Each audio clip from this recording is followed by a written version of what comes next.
Joining me now from Greenville, South Carolina is CBS News political editor Steve Chaggaris and CBSN political contributor Leslie Sanchez. Nice to see you both today. Steve, when we're looking at the money the super PACs are putting out, they've decided to go after Donald Trump in a big way. Will it work?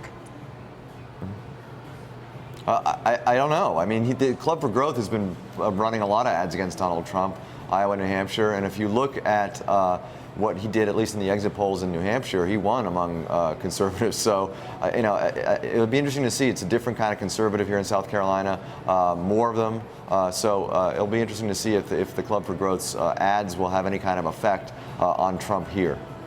Leslie, are you surprised that the Club for Growth decided to go after Donald Trump? I mean, after all, he's a billionaire businessman. You'd think he'd fit right in at the Club for Growth. You think so when he's writing checks to help grow their fund.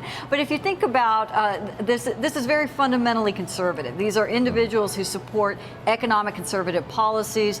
They talk about reducing the corporate tax rate, a lot of reducing capital gains, and this is the difference between that and somebody like Donald Trump, who's so much about his individual wealth and his individual expansion, and not so much bigger, broader policies to which he never really talks about them. So I don't think it's unfair. It's unfair or unprecedented. The other issue here is this is part of that continuing conversation of establishment organizations, whether they be PACs, the cognoscenti of the party, trying to slow the momentum of Donald Trump, because there is this fear that if he moves past South Carolina very strongly, has momentum going into Super Tuesday, that it becomes a much more difficult situation to balance both the true conservatives, the economic and social conservatives, with somebody who's a different type of candidate like Donald Trump. Plus, he's accruing delegates with every contest. He stands at 17 delegates right now. He's got 7 more than Ted Cruz.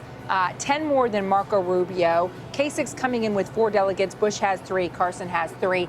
I guess what I'm getting at, though, is if the Club for Growth is willing to shell out the money to try and dissuade voters against Donald Trump, is calling him not so conservative really the thing that's going to sway avid Donald Trump support, which maybe nothing will, because what we've seen is that people say it doesn't matter what he says. It doesn't matter about his issues. We just like him as a leader, and we're sick of politics as usual.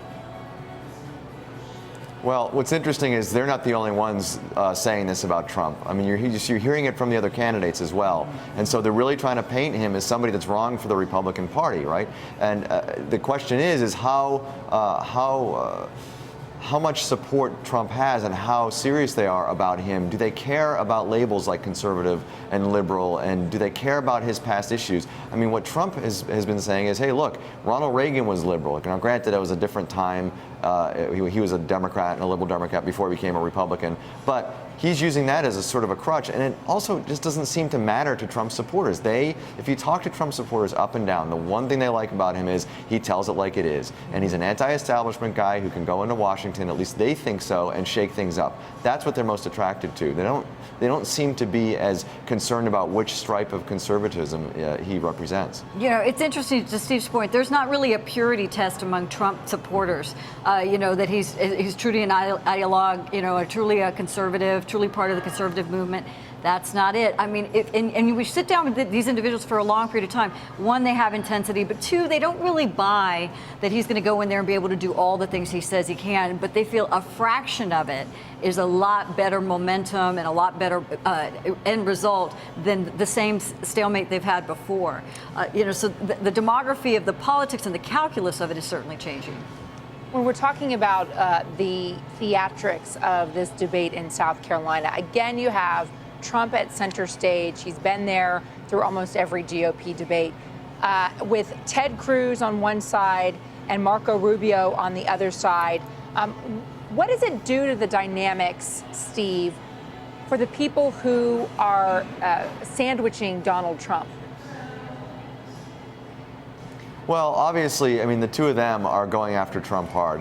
Keep in mind, too, that, John Dickerson, who's moderating this debate, is going to dictate, I think, a lot about how the interaction works between these candidates. Are the questions that he asks going to set up these sort of fights between the candidates or not? And at the same time, there's also the dynamic of Marco Rubio needs to look out for himself first before he looks out at the other candidates. He has to basically show or repair the damage that he caused during the last debate and show Republicans that he is not only ready to be president, but that he has more of a message than whatever talking points he kept using as a crutch last week in New Hampshire. So, it's going to really be interesting to see, one, how many fights are sort of set up by the questioning, but two, how Rubio really sort of approaches this. Is it going to really be about rehabilitating himself, or is it going to also be getting in there and mixing it up with the other candidates?